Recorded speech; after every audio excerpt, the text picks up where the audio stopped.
Hola, muy buenas tardes. Es jueves 1 de diciembre y a la 1 de la tarde se ha inaugurado en Oviedo una nueva calle. Se trata de la calle Jesús Sáenz de Miera, en homenaje al empresario fundador de la Central Lechera Asturiana y actual presidente de la Corporación Alimentaria Peñasanta. El acto ha estado presidido por el alcalde de la ciudad, Gabino de Lorenzo, quien ha destacado la importancia que para la ganadería asturiana ha tenido la figura de Sáenz de Miera. El Consejo de Gobierno ha dado luz verde esta mañana al Plan de Inversiones 2006-2008 de la Universidad de Oviedo, un texto que recoge una cuantía de más de 24 millones de euros a los que hay que añadir los costes de las obras de la Universidad Laboral y del campus de Mieres. En otro orden de cosas, Ana Rosa Migoya ha reiterado que el Gobierno esperará a las propuestas que se planteen desde Madrid antes de tomar posición sobre el Fondo Especial para Peajes que esta semana ha aprobado el Senado. Y el Instituto Nacional de Meteorología prevé para hoy en Asturias cielo muy nuboso, con precipitaciones moderadas en la mitad occidental y en la cordillera y de débiles a moderadas ocasionales en el resto. Cota de nieve por encima de los 1.200 metros de altitud. Temperaturas en ligero a moderado ascenso, heladas débiles de madrugada en las comarcas de la cordillera y viento del suroeste de flojo a moderado, aumentando a muy fuerte con rachas que pueden alcanzar los 120 km por hora en zonas altas al final de la tarde. Se lo acabamos de avanzar, la calle contigua a la calle Pepe Cosmen de Oviedo ya tiene nombre, el del empresario leonés de nacimiento y asturiano de adopción, Jesús Sáenz de Miera. Este mediodía se ha inaugurado la nueva vía en un acto al que han acudido destacadas personalidades del Principado. A partir de hoy, Jesús Sáenz de Miera, empresario conocido por ser el fundador de la Central Lechera Asturiana, cuenta con su propia calle en Oviedo, un reconocimiento que el Ayuntamiento de la ciudad hace a un hombre trabajador que ha sabido llevar el nombre de Asturias por toda España.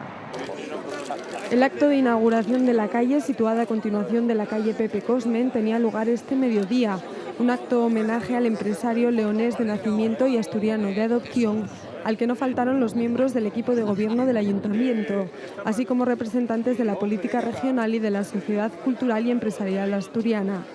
Un reconocimiento que el presidente de la Corporación Alimentaria Peñasanta recibió emocionado, sin olvidarse de la gente que le dio su ayuda en los inicios de lo que supuso un nuevo sistema de explotación ganadera en toda España.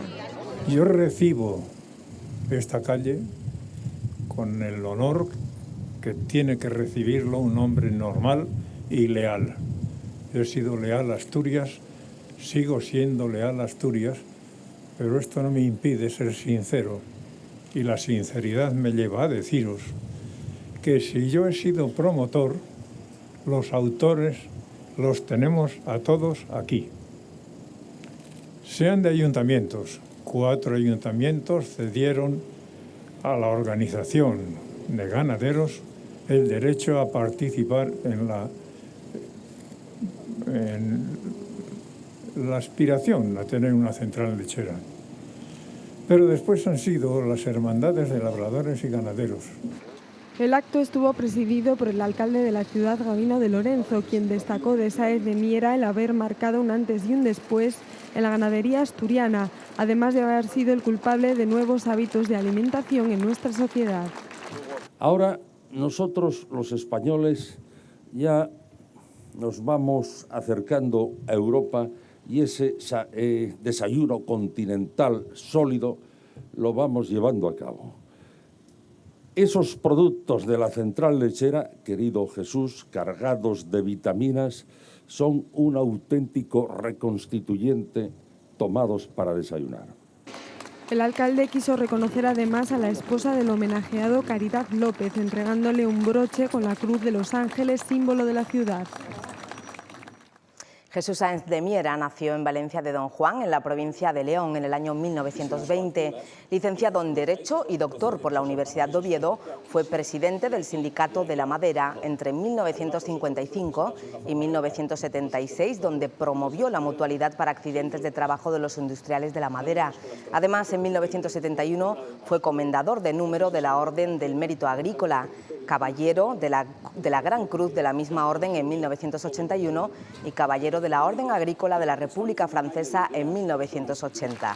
Actual presidente honorífico de Clàssic APSA, también fue procurador en las Cortes y creó la Central Lechera Asturiana. En el año 1992 se le reconoció como el mejor empresario de Asturias y en 2001 la revista Vivir Oviedo lo eligió como ovetense del año. El Grupo Municipal Socialista ya se ha puesto a trabajar para las próximas elecciones. Todavía queda un año y medio para los próximos comicios electorales, pero los socialistas ovetenses ya han presentado su plan estratégico municipal bajo el lema Oviedo Capital. El principal objetivo que buscan es conocer las demandas de los ciudadanos para incluirlas en la próxima campaña electoral. Para el Grupo Municipal Socialista de Oviedo, este es un plan de trabajo con los ciudadanos que tiene como objetivo definir las necesidades reales de los ovetenses y configurar así un programa electoral acorde a estos criterios. Los ejes centrales serán el desarrollo urbanístico, equipamientos e infraestructuras. Estas políticas tratarán de incidir en la capitalidad de la ciudad porque, según los socialistas, vive de espaldas al desarrollo económico de Asturias. Un compromiso con y para los ciudadanos en los que pretendemos recoger sus propuestas y aportaciones para llegar a un diseño de ciudad de futuro, para tener unos equipamientos con las demandas de los ciudadanos. En fin, podemos decir que es un trabajo que ya se está haciendo y que se va a incrementar en los próximos meses para llegar a un programa electoral en el cual se recojan las propuestas y las demandas de los ciudadanos. Este plan estratégico se desarrollará en 3 fases. La primera tendrá carácter preparatorio a nivel interno y finalizará este mes de diciembre. La segunda fase durará un año y en ella se realizarán las consultas ciudadanas. En la tercera y última fase se plasmarán estas conclusiones obtenidas en la próxima campaña electoral de los socialistas ovetenses. El pasado 9 de octubre se produjo un incendio provocado en un garaje de la calle Santa Susana que calcinó 5 vehículos y dañó a otros 6, además de producir daños en la fachada del edificio, provocando que los vecinos tuvieran que ser desalojados por los bomberos. Tras las investigaciones del Grupo 1 de la Sección de Delincuencia Urbana de la Jefatura Superior de Policía, ha sido detenido como presunto autor de los hechos un joven de 19 años, vecino de Oviedo, quien durante el interrogatorio reconoció ser el autor del incendio. El joven pasó a disposición judicial y en este momento se encuentra en prisión.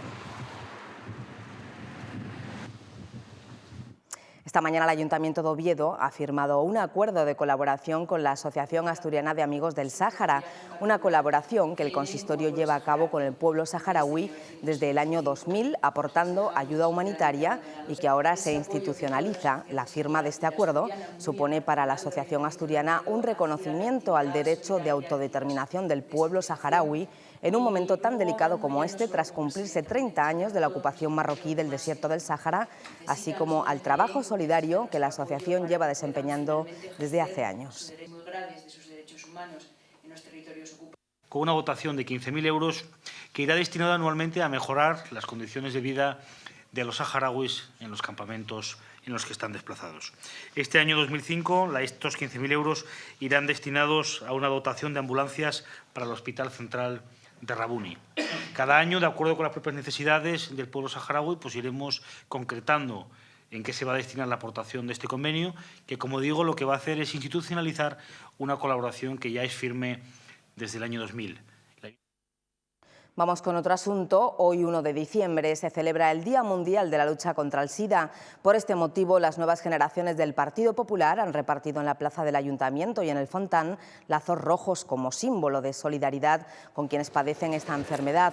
Los objetivos de esta iniciativa son recordar la importancia de este día, hacer reflexionar a los ciudadanos sobre esta patología que cada año provoca la muerte de miles de personas en todo el mundo y homenajear a todos los afectados por el virus. Un llamamiento a la esperanza para que se consiga una vacuna eficaz contra una de las mayores lacras de nuestra sociedad.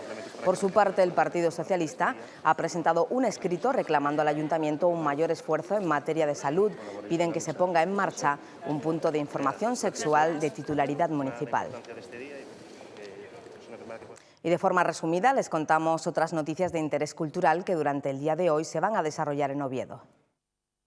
Las jornadas internacionales de piano continúan hoy con sus actividades a partir de las 8 de la tarde y lo hacen con el regreso a la ciudad de uno de los nombres más solicitados del momento, el pianista ruso Arkady Bolodov. El intérprete ofrecerá obras de Schubert y Liszt y aunque ya actuó hace años en el ciclo, ahora regresa convertido en una referencia del piano. Sus actuaciones son constantes por las mejores salas de concierto y por las más prestigiosas orquestas internacionales. El Club de Prensa Asturiana de la Nueva España acoge a las 8:15 de esta tarde una charla coloquio sobre amor y pareja, nuevos modelos familiares. Intervendrán Pilar San Pedro, psicóloga y sexóloga, María José del Río, presidenta de la Asociación Asturiana de Nuevas Familias, e Isabel Díaz, secretaria de esta asociación. Además, a las 7 de la tarde, el Club de Prensa Asturiana acogerá la presentación del DVD Cada 3 minutos, dirigido por Manuel Diego Alfonso. Intervendrán Luis Valdés, director general de Formastur, productora del DVD, y Antonio González, director general del Trabajo. La ONG Médicos del Mundo y el Hospital Monte Naranco entregan hoy en Oviedo los premios Virgilio Palacio en su tercera edición. Carmen Avendaño recibirá el galardón que premia trayectorias en favor de la inclusión social. La distinción a la investigación sobre infecciones de transmisión sexual ha recaído en el trabajo conocimientos, actitudes y comportamientos relacionados con la transmisión sexual del VIH en jóvenes residentes en centros de menores de protección y reforma en Asturias, País Vasco y Castilla y León de Mercedes García Ruiz y otros. El acto se desarrollará a partir de las 5:30 de la tarde en el Salón de Actos de Cajastur.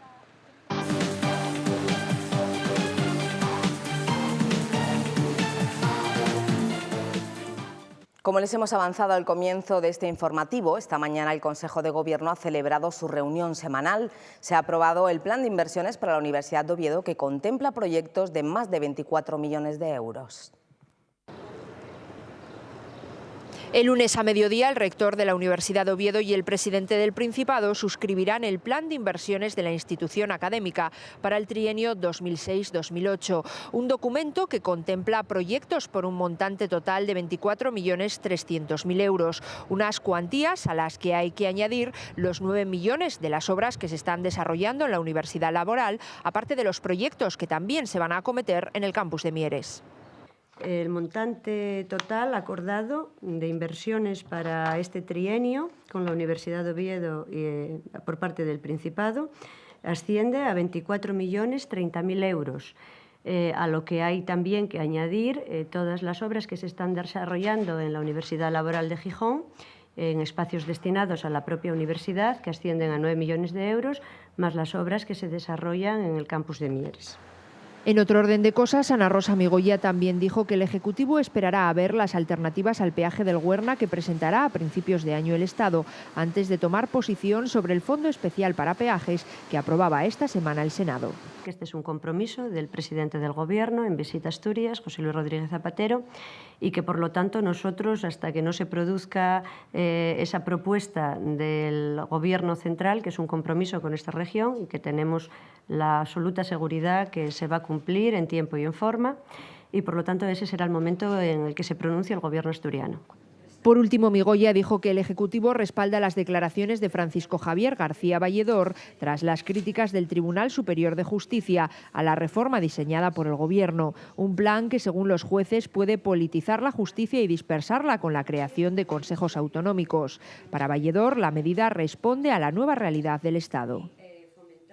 El diputado del Partido Popular, Luis Peláez, ha anunciado que su partido quiere solidarizarse con las reivindicaciones de los agricultores y ganaderos asturianos y ha pedido al Gobierno central que se rebajen los impuestos del IVA e hidrocarburos, además de devolver los más de 60 millones de euros que ha recaudado de más como consecuencia del sobrecoste que han pagado los agricultores. Peláez ha realizado estas manifestaciones en el transcurso de una rueda de prensa ofrecida hoy en la Junta General del Principado, en la que ha estado acompañado por el presidente del Partido Popular de Asturias, Ovidio Sánchez.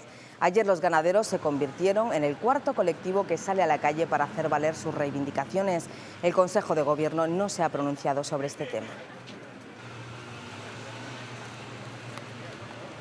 El Partido Popular lo que hace en el día de hoy es solidarizarse con las reivindicaciones de los agricultores y ganaderos asturianos y además hacer una llamada a la justicia de esas reivindicaciones en el ámbito que están manifestando los profesionales del campo. No hemos abordado esa cuestión esta mañana. El Ministerio de Fomento ha licitado el contrato para realizar las obras del tramo Grado Oeste Doriga de la autovía Oviedo-La Espina con un presupuesto de casi 84.400 euros según Fomento.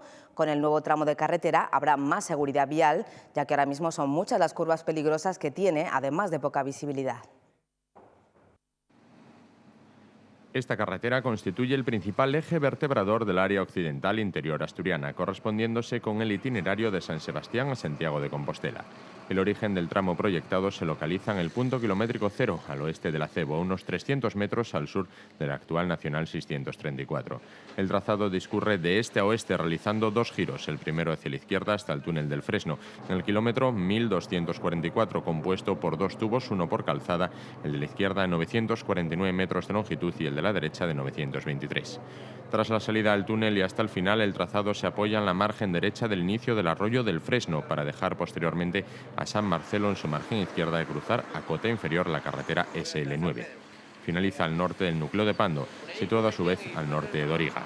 Al final del tramo se proyecta el enlace de Doriga tipo trompeta que sirve para conectar con la carretera SL9 en primer lugar, mediante una glorieta situada en el final del ramal bidireccional del enlace, proyectándose posteriormente un ramal de conexión con la S15 que parte de dicha glorieta y finaliza en una nueva a nivel que se sitúa en la propia AS15. En el proyecto hay un total de 10 estructuras, el viaducto de Doriga de 194 metros de longitud, ubicado en el ramal de conexión con la S15, 3 pasos superiores y 6 inferiores. Más cosas, con motivo del puente de la Constitución y la Inmaculada, ha aumentado la demanda de la venta anticipada de billetes de autobús para poder dar servicio a todos los viajeros. Alsa va a aumentar desde el día 2 hasta el día 11 sus plazas en los viajes de largo recorrido en 100.000 más de las habituales. Las principales demandas se han producido en las líneas que unen Madrid con las costas de Alicante y Murcia, Madrid con Zaragoza y Barcelona y los tradicionales de Madrid a Galicia, Asturias y Castilla y León. Mientras que desde Barcelona los destinos prioritarios son los que conectan con el País Vasco, Asturias, Galicia, Castilla y León y Andalucía.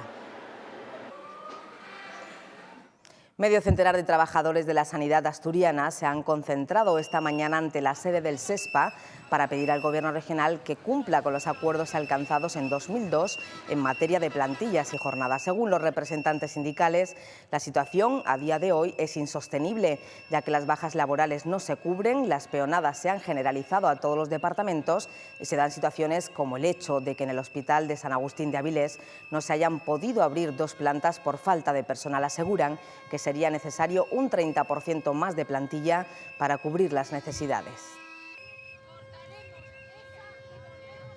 En Asturias, los sindicatos de la enseñanza no se ponen de acuerdo en su postura sobre la Ley Orgánica de Educación que se está tramitando en el Congreso de los Diputados, mientras Comisiones Obreras, Izquierda Unida, Bloque por Asturias y otras 11 organizaciones más han convocado para el próximo día 14 una manifestación contra la LOE en Oviedo. FET-UGT ha anunciado que no participará en la protesta y se muestra dispuesta a la negociación. La tramitación de la Ley Orgánica de Educación propuesta por el Gobierno de José Luis Rodríguez Zapatero sigue generando polémica. En Asturias, los sindicatos de la enseñanza mantienen posturas opuestas sobre cómo deben responder a esta reforma. Por un lado, Comisiones Obreras, Izquierda Unida, Bloque por Asturias y otras 11 organizaciones más se oponen de forma rotunda a una ley que, en su opinión, avanza en el proceso de privatización de la enseñanza. Por ello, convocan una manifestación para el próximo día 14 en Oviedo, en la que pedirán al Gobierno que no ceda a las presiones de la derecha y de la Iglesia Católica. Lanzaremos nuestras proclamas para que el actual Gobierno socialista no ceda a las presiones de la derecha y de la jerarquía eclesiástica y sí atienda las reivindicaciones de las organizaciones que sustentan la base social que le llevó al poder. En esa manifestación no participará el sindicato FET-UGT, según ha anunciado hoy su secretario general Daniel Rodríguez, porque asegura que solo traerá más perjuicios para la escuela pública. Rodríguez afirma que los convocantes son los sindicatos del no y recuerda que la educación es un asunto de Estado que requiere el consenso de todos. Aunque FET-UGT reconoce no estar de acuerdo con la totalidad de la LOE, están dispuestos a ceder en la negociación. Insisto, no es nuestra ley, lo decía al principio.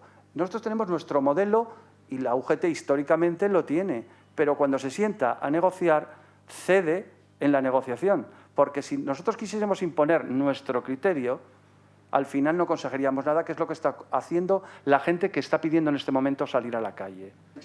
El responsable de FETE-UGT recuerda además a Comisiones Obreras que ya firmaron con el Ministerio de Educación un acuerdo para mejorar las condiciones de los profesores, por lo que ahora no entiende su postura radicalmente opuesta a la futura Ley de Educación. Y esta mañana se han cerrado las jornadas sobre el régimen local español que arrancaron ayer en el Hotel de la Reconquista de Oviedo. Los magistrados de los tribunales Constitucional y Supremo, Ramón Rodríguez Arribas y Santiago Martínez Vares, respectivamente, y el catedrático de Derecho Administrativo de la Universidad de León, Francisco Sosa, han sido los ponentes de hoy. En estas jornadas se ha puesto de manifiesto la importancia de dotar a las administraciones locales de mecanismos de funcionamiento para agilizar algunas cuestiones que ahora se derivan a las comunidades autónomas y provocan el retraso de muchos expedientes. Además, también se ha hablado de la financiación de los ayuntamientos y de la necesidad de cambio de la nueva ley de la administración local que está preparando el Estado. Protección Civil de Asturias ha activado la situación de alerta en el Principado ante la posibilidad de que se produzcan vientos de entre 90 y 120 km por hora a partir de esta tarde. Protección Civil recomienda que en el exterior de las viviendas se revisen los anclajes de todo lo que pueda ser arrastrado por el viento, como macetas, toldos, persianas o antenas, y que se evite el estar cerca de ventanas con cristales. Protección Civil también insiste en que si se sale a la calle se evite el pasar cerca de los muros, árboles, andamios o vallas publicitarias. Y si van a salir a carretera, también es recomendable que extremen la precaución y que se haga caso a los paneles informativos, además de llevar puesta la radio para conocer las previsiones meteorológicas.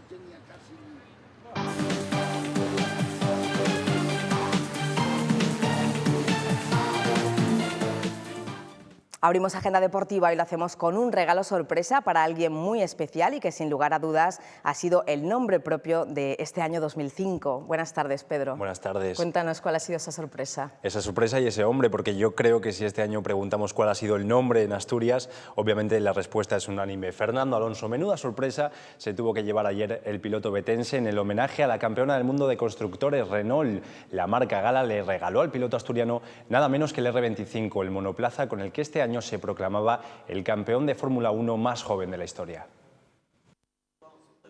Para un campeón, un regalo a su medida. Ayer la escudería Gala echó la casa por la ventana y le regaló al piloto betense nada menos que el R25, el monoplaza con el que Alonso se ha proclamado en este 2005 campeón del mundo de Fórmula 1. El asturiano se ha ganado tamaño presente con creces, y eso lo saben bien los contables de Renault, que con el piloto Carballón en sus filas han sido testigos del ritmo frenético de las cajas registradoras en un año más que provechoso para la marca Gala. Alonso ayer respondía de la única manera que podía hacerlo, prometiendo defender su título a muerte. Alonso sabe que la próxima campaña será el piloto con más presión de todo el Mundial, pues pese a su edad el nano es ahora mismo el referente en la Fórmula 1. El próximo día 9 en Mónaco, Fernando Alonso tendrá su propia gala, cuando recoja el título que le acredita como campeón del mundo de la Fórmula 1 en la temporada 2005. Navidades anticipadas para Fernando Alonso, se las merece, no cabe duda. Dejamos ya el mundo del motor y nos centramos ahora en el fútbol y en la actualidad del Real Oviedo. Hoy entrenamiento en el Requesón para la primera plantilla que ya está preparando con intensidad ese encuentro del próximo domingo en el Carlos Tartiere ante el Athletic B. Un encuentro difícil ante uno de los equipos fuertes de la categoría, el filial bilbaíno, es segundo con 27 puntos. Para esa cita, el técnico oviedista Antonio Rivas podría recuperar a Rubén, que va superando sus problemas de aductores, y a Nacho Fradejas, que también parece ya recuperar de su pubalgia. Ahí tienen algunos de los entrenadores calentando y estirando para preparar ese importante encuentro que van a disputar el domingo. Es muy importante porque el Real Oviedo está necesitado de puntos si quiere salir de la zona baja a la que parece que se está acercando ya poco a poco. El que no estará seguro en ese encuentro será Michu, que continúa sancionado. Y en otro orden de cosas, todo está preparado ya también para la subasta que va a realizar la Paro el próximo sábado en el Auditorio Príncipe Felipe y para la que cuentan con 11 artículos, entre los que destacan la primera guitarra de Melendi, sendas camisetas de Raúl, de la Selección y del Madrid, o la camiseta con las botas de Marianín y que consiguió con ella el gol número 1000 para el Real Oviedo. Dejamos ya el fútbol y nos centramos ahora en el ciclismo. Esta mañana el director general de Deportes, Daniel Gutiérrez Granda, firma un acuerdo de colaboración con diversas escuelas de ciclismo del todo el Principado por valor de 21.000 euros. Además, el director general aprovechaba también para presentar las 2 etapas asturianas de la Vuelta a España. La Escuela de Ciclismo de Nava, la de Las Mestas, la de Coyoto, Carreño y el Grupo Ciclista El Pedal de Occidente firmaron esta mañana un convenio con la Dirección General de Deportes por valor de 21.000 euros, que serán repartidos en función de las licencias que maneje cada escuela. Estamos pasando el ciclismo asturiano por un buen momento. Igual nos falta ese equipo a nivel amateur de máxima categoría, pero yo creo que hay clubes también importantes a otros niveles que están formando a muchos chavales jóvenes y están lanzándolos a equipos profesionales importantes a nivel nacional y a nivel internacional. Por otro lado, Granda aprovechó la ocasión para presentar las 2 nuevas etapas asturianas dentro de la Vuelta a España. La primera será la más dura y se llevará a cabo el 3 de septiembre entre Fonsagrada, en Lugo, y La Cobertoria, el plato fuerte de una jornada que incluye también los puertos de San Lorenzo y El Conio. El día 4 los ciclistas tendrán descanso en el Principado y el martes 5 concluirá el periplo de la Gran Ronda Española en tierras asturianas con la etapa entre Avilés y Santander. Y del ciclismo nos vamos ya al balonmano. Ayer el balonmano La Acera Naranco se hizo la foto de familia para la temporada 2005-2006 en el Polideportivo de Vallovín, donde, por cierto, este fin de semana va a recibir a uno de los equipos fuertes de la categoría, la Sociedad Deportiva Teucro. La primera plantilla, cuerpo técnico y directiva del Club Balonmano La Acera Naranco compartieron ayer unos minutos en el Polideportivo de Vallovín antes del entrenamiento de la jornada. Fue con motivo de la foto oficial para la temporada 2005-2006, una temporada que se ha complicado sobremanera con la última derrota en Tenerife. El equipo obetense de División de Honor B cayó ante un rival directo por la permanencia y cuando el encuentro parecía decantado de su parte. Esto ha tocado sensiblemente la moral de los naranquinos, como reconocía ayer su técnico, José Antonio García. La última creo que nos bajó mucho anímicamente. Pero bueno, yo sigo diciendo que estoy muy orgulloso de este equipo. Estamos trabajando muchísimo, están dando todo lo que tienen dentro y cuando un equipo trabaja tanto, pues yo no puedo más que decir que estoy orgulloso de lo que están haciendo. El otro día pues creo que tuvimos el partido en la mano y creo que anímicamente los jugadores se vinieron abajo porque no esperaban para nada haber perdido aquel partido. El caso es que estamos jugando bien, estamos dándonos cuenta que podemos pelear contra cualquiera, pero que también nuestra juventud creo que nos está pasando factura, porque en los momentos determinados del partido quizás no sabemos jugar con el ritmo adecuado y eso a veces se nota cuando tienes enfrente jugadores veteranos que saben llevar el ritmo y que claro, a nosotros nos pasa cierta factura, sobre todo en los momentos finales del partido. Ahora más que nunca el Naranco solicita el apoyo de su fiel afición y es que el panorama se complica más aún con el calendario en la mano. Este mes de diciembre, los rivales que esperan al conjunto betense tienen plantillas y presupuestos de Liga Sobal. Y de hecho, ocupan las posiciones punteras de la tabla. Este domingo a las 12:15, Naranco-Teucro. A continuación, Antequera Naranco y Naranco-Baracaldo. De mano, el Teucro. Hombre, es un rival complicadísimo. Por plantilla es un equipo que podría estar perfectamente en Asobal. De hecho, bueno, bajó el año pasado y lo que han hecho es las bajas que dieron, reforzarse con jugadores que en teoría son mejores. Pero bueno, eso nunca se sabe, ¿no? Creo que nosotros dependemos mucho de cómo estemos nosotros, de que no queramos hacer las cosas individualmente, de que jugamos en equipo y sobre todo de que en los momentos determinados estemos acertados, porque sí es verdad que tanto en este partido como en el de Alicante hemos fallado en exceso, sobre todo ocasiones clarísimas. Creamos mucho juego, creamos ocasiones claras de finalizar, pero luego no las materializamos. Pero también yo creo que es un poquito los nervios que nos están pasando factura. Tras el parón navideño se reanudará la Liga el 22 de enero. Será con el último partido de la primera vuelta, que ahí es nada, enfrentará al Grupo Covadonga y a la Acera Naranco en Gijón. Muy buenas tardes amigos, ¿cómo estamos? Aquí comenzando una nueva Plaza Paraíso, estrenando mes. Hoy es 1 de diciembre, hoy es el Día Mundial del SIDA y aquí estamos en esta Plaza Paraíso para acompañarles hasta las 5:30 de la tarde. Lo haremos con temas muy diversos y muy variados, entre ellos, como ayer les anunciaba, inauguramos una sección en la que intentaremos hablar del trabajo de Cruz Roja en Asturias dentro de sus diferentes ámbitos y áreas de trabajo en las que está presente día a día. a través de trabajo voluntariado, ¿no? De voluntarios principalmente. También les vamos a hablar de la nieve porque ha llegado el frío, se ha abierto la temporada de esquí el pasado día 26 y nosotros también hemos comenzado la temporada de Cota 1500. Hoy será día también para hablar de consumo, atención porque el tema de hoy será el tema de los medicamentos y muchas otras cosas que les dejo a ustedes que vayan descubriendo junto con el equipo de Plaza Paraíso. Bienvenidos.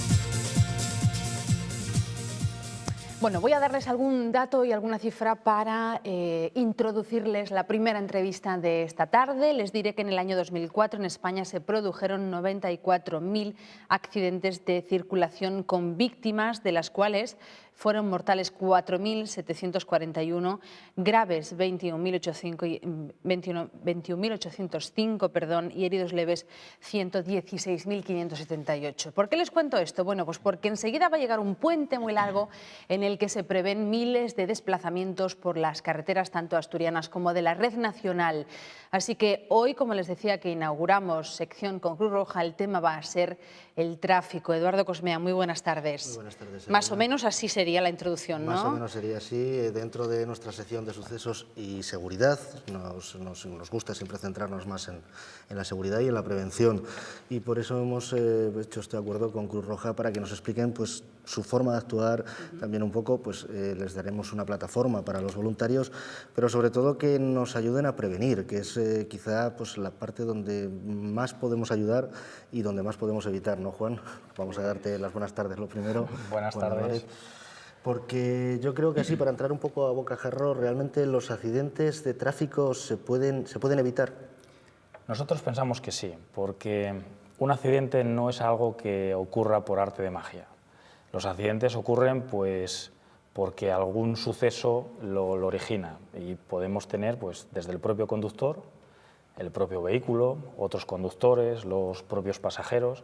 Entonces, todos estos elementos, si trabajamos en conductas seguras, podemos evitarlos. Es difícil, sin lugar a duda, porque las cifras son francamente grandes. Más de 4.000 muertos en un año es una cifra importante, pero pensamos que si todos aportamos un poquito, quizás consigamos reducir eso y el objetivo sería el cero.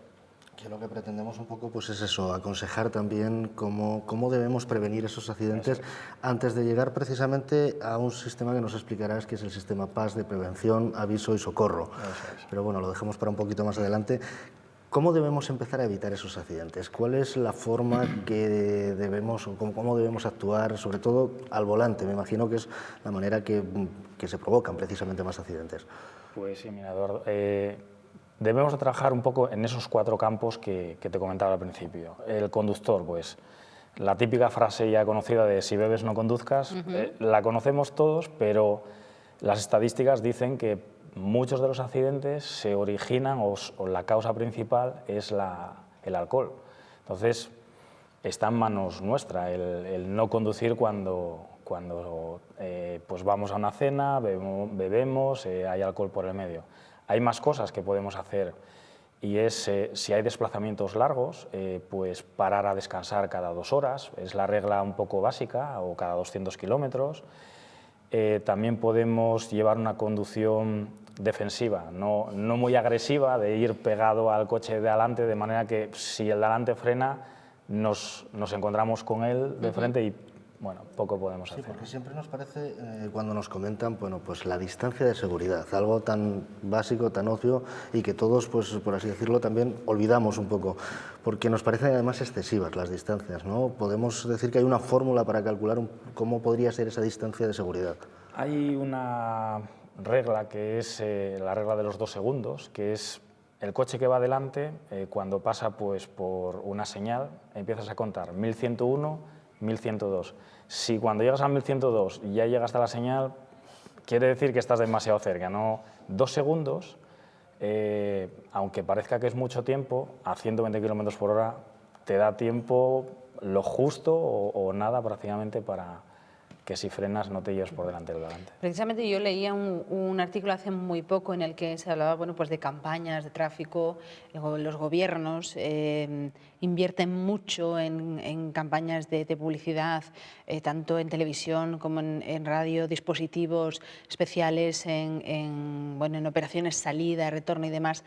Pero claro, es absurdo, yo según escucho tus palabras, que se invierta tantísimo cuando en realidad la responsabilidad recae sobre el propio conductor, no sobre un individuo. Se ha movilizado a miles de efectivos y un individuo puede aumentar esa estadística, ¿no? Pues la verdad es que sí, y esto es cosa nuestra. No, hombre, la campaña que tiene ahora la Dirección General de Tráfico, el eslogan me parece muy bueno, porque es no podemos conducir por ti. O sea, es el propio conductor el que si quiere ir sobrepasando los límites de velocidad o si quiere ir bajo los efectos del alcohol, ahí es difícil que ninguno de nosotros podamos hacer nada. Claro. Entonces, por mucho dinero que se gaste en mejorar las carreteras, al Oye, final Juan, depende de nosotros. ¿y a ti eso de que se publiquen en páginas de internet, por ejemplo, dónde están colocados los radares o que los conductores habituales sepan a qué velocidad salta el radar? Porque tú siempre has oído, yo voy a ir a 140 porque a 140, hasta 140 me ha dicho que no salta el radar. ¿Eso cómo lo veis las personas que trabajáis en nuestra seguridad, ¿no? Quizás tú cuando te quitas el traje de faena y te sientas a tomar tu café, y oyes al de al lado diciendo, no, pues yo llego a Madrid en 4 horas, porque además de dónde están los radares, tengo un aparatito y encima sé que hasta 140 pues no me sacan la foto.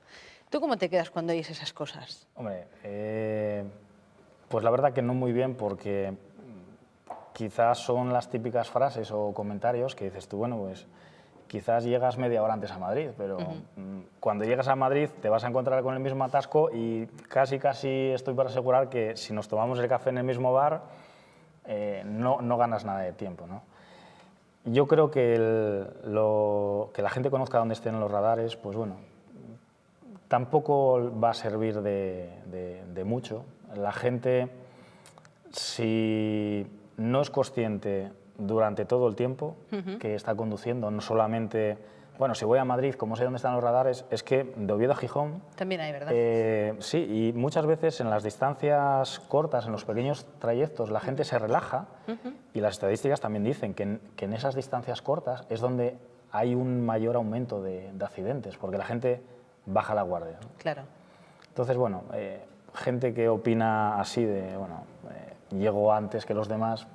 Es que es mucho. No creo que haga ningún favor a nadie, porque el día de mañana... Centrándonos un poco en los números, que es al final de cuentas lo que siempre nos soluciona, la diferencia de unos 15-20 kilómetros por hora, al final de cuentas en una distancia de unos 100 kilómetros o algo, estamos hablando de escasos minutos.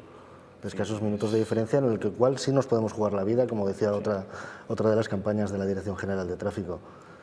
Sí, yo creo que ese tiempo no va a ningún sitio porque nos lo perdemos tomando un café, ¿eh? Y francamente sí se puede ganar mucho. La campaña que lleva desarrollando Cruz Roja desde el año 2000 es prevenir es vivir y bueno, creo que la frase lo dice todo. Yo creo que 15 minutos no ganas nada, sin embargo puedes perder mucho, ¿eh? Y ahora andando un poco en el caso de que ya estemos inmersos en ese accidente, ¿cómo debemos actuar?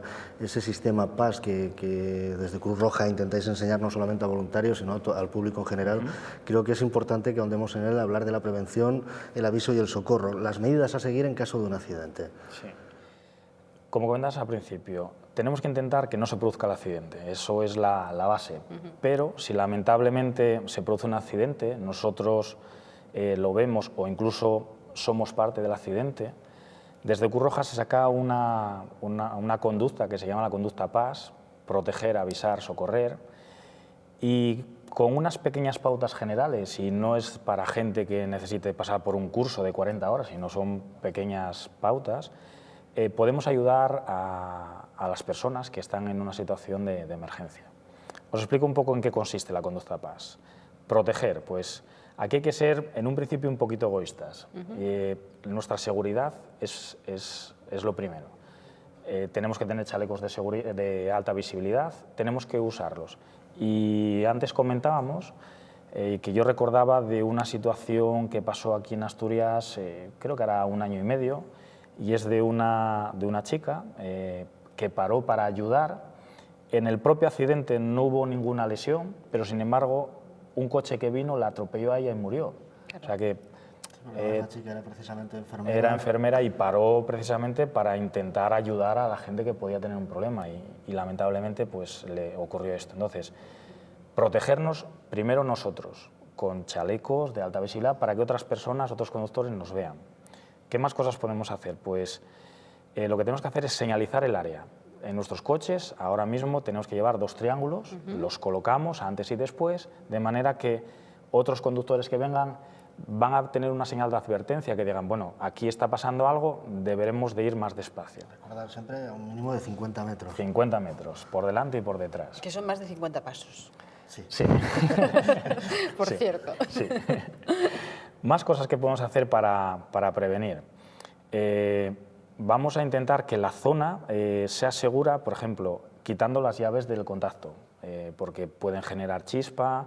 Entonces, freno de mano, quitamos la llave del contacto y el vehículo entonces lo dejamos ya seguro. Tenemos que evitar que ninguna persona fume. A lo mejor viene más gente a ayudar y alguien pues no se da cuenta. Sí, parece un detalle sin importancia, pero es fundamental, claro, porque en los accidentes lo más factible es que alguna de las piezas del coche se haya roto, claro, y pueda haber desprendimientos de líquidos que son inflamables. Eso es. Entonces yo creo que con esas 4 pautas, que ya veis que es muy sencillo, podemos hacer mucho ya. De mano nosotros paramos para ayudar y estamos seguros y evitamos que otra gente pueda involucrarse o hacer que el accidente sea más grande. Esa es la parte de proteger. La parte de avisar dentro del PAS, pues hay un número que es universal, que es el 112, desde el cual nos van a prestar toda la ayuda. Aquí en Asturias hay unos excelentes profesionales, donde cuando nosotros llamemos tenemos que tener una pequeña información a la hora de darles. Claro. Pues, ¿cuántos heridos hay? ¿Hay 2? ¿Hay 4? Vamos a preguntar si hay alguna... Oye, ¿cuántos veníais en el coche? Porque quizás una persona ha salido despedida del coche y no la vemos. Entonces, bueno, pues si hay la cantidad de gente, si hay alguna persona que está inconsciente, todos esos son datos a la hora de llamar al 112, pues a ellos les sirve para valorar la gravedad de la situación. Son profesionales, en el 112 hay un grupo donde hay siempre como mínimo un médico de guardia, entonces con esa información ellos empiezan a movilizar los recursos más adecuados para lo que está pasando. La logística de los servicios de emergencia, en este caso, estén todos los necesarios. Efectivamente. Hay que decir exactamente dónde estamos y el número de teléfono por si se corta la comunicación. Tampoco pasa nada si alguien no se da cuenta de estas cosas, porque cuando nosotros llamamos van a ser ellos quienes nos empiecen a preguntar ¿dónde estás? ¿Qué es lo que te pasa? Dime qué es lo que hay. Esas preguntas no las van a hacer ellos, pero bueno, está bien el que podamos nosotros ya tener la respuesta de antemano. Claro. Poder ganar un poco de tiempo cuando sea necesario. Porque además, la verdad es que el tiempo es primordial en estas situaciones. ¿Y la S? Yo creo que la S es muy importante. Sí, quizás la más complicada. Es quizás la más complicada. Eso igual sí que necesita un cursillo de 40 horas. Sí, hombre, lo que pretendemos con esta colaboración es esa parte de socorrer, que es donde ya la gente va a hacer algo para ayudar a los demás. Pues bueno, en próximos programas vamos a dar ya actuaciones específicas de cómo hacer una reanimación a una persona que tiene una hemorragia, cómo tratarla. Bien. Pero en pautas muy generales. Nosotros decimos que hay una regla básica, que es, si no sabes, vale más que no hagas nada. Sí, claro, simplemente con quedarse con la persona, tranquilizarla, ya estamos socorriéndola. Claro. No se ve sola, entonces ya estamos haciendo mucho. Y sí hay unas cosas que yo creo que son importantes en la parte de socorrer, y es 4 cosas que nunca debemos de hacer, y una de ellas es sacar a una persona de un vehículo. Claro. Porque en un accidente, si fue un golpe fuerte, pues una persona quizás haya tenido un golpe en la espalda, en la columna, y un movimiento brusco, aunque intentes ayudar, quizás lo que estás haciendo es causarle un daño. Eso es. Lo tan conocido del casco, me imagino, ¿no? El tema del casco, lo mismo. No podemos quitar un casco. Solamente se permite el quitar un casco si vemos que la persona no respira. O sea, si no respira, esa persona tiene pocas probabilidades de que sobreviva. Entonces, bueno, vamos a intentar quitarlo. Pero la regla es nunca quitarlo, nunca sacar a una persona del coche y nunca coger a una persona y hacer nosotros un traslado en nuestro propio coche. Muchas veces pensamos que es lo mejor, pero francamente no. La verdad es que no. Vale más esperar por la ayuda, los expertos, que son los que saben, y ellos tienen los medios adecuados para hacer los traslados. Bueno, pues yo creo que con todo esto podemos los conductores contribuir al descenso de esas cifras que, por cierto, han descendido, hay que decirlo, ¿eh? Sí. Siguen siendo muchos, 4.000 muertos en las carreteras, casi 5.000, porque 4.700 es un pico muy largo, ¿verdad? Pero sí que es cierto que en el último decenio ha disminuido un 18% el número de muertos y el de accidentes graves un 39%. Hay que seguir trabajando en esos porcentajes, ¿verdad? Juan Álvarez, lo haremos desde aquí, en esta sección que hemos inaugurado hoy con Cruz Roja, con sus voluntarios, en la que intentaremos recoger vuestro trabajo desinteresado y siempre hacia los demás, ¿no? En ese compartir de vuestra sabiduría o de vuestra experiencia. Muchísimas gracias, Juan. Gracias a vosotros por poder estar aquí y a ver si estas pautas que damos les sirve a la gente para reducir esos números tan grandes. Seguro que sí. Eduardo, la semana que viene más, ¿no?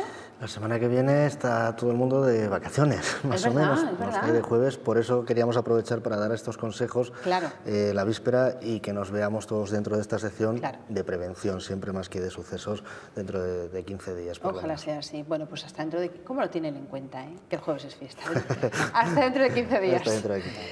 Nosotros, señores, nos vamos a casa de don Fernando. Es el párroco de San Juan el Real, hijo adoptivo de esta ciudad de Oviedo, y nos ha recibido pues, para contarnos qué objetos tiene él cercanos y que le traen buenos recuerdos familiares y también profesionales. Muy bien. Muy buenas tardes. ¿Sí? Adelante. Has dicho bien de su casa porque efectivamente, aunque es el despacho de la tercera planta de este edificio parroquial, aquí paso la inmensa mayoría de las horas, porque en casa lo que hago es casi dormir. Me levanto por la mañana, me voy a la iglesia, paso todo el día fuera y aquí dedico por lo menos a este despacho pues 2 o 3 horas por la mañana y otras 2 o 3 horas por la tarde. Después el reto, naturalmente, pues en la iglesia, al despacho de la iglesia, porque ya atendemos todas las cosas referentes a la cosa cultural, bodas, bautizos, etc. Bien, pero ya te digo, fundamentalmente aquí.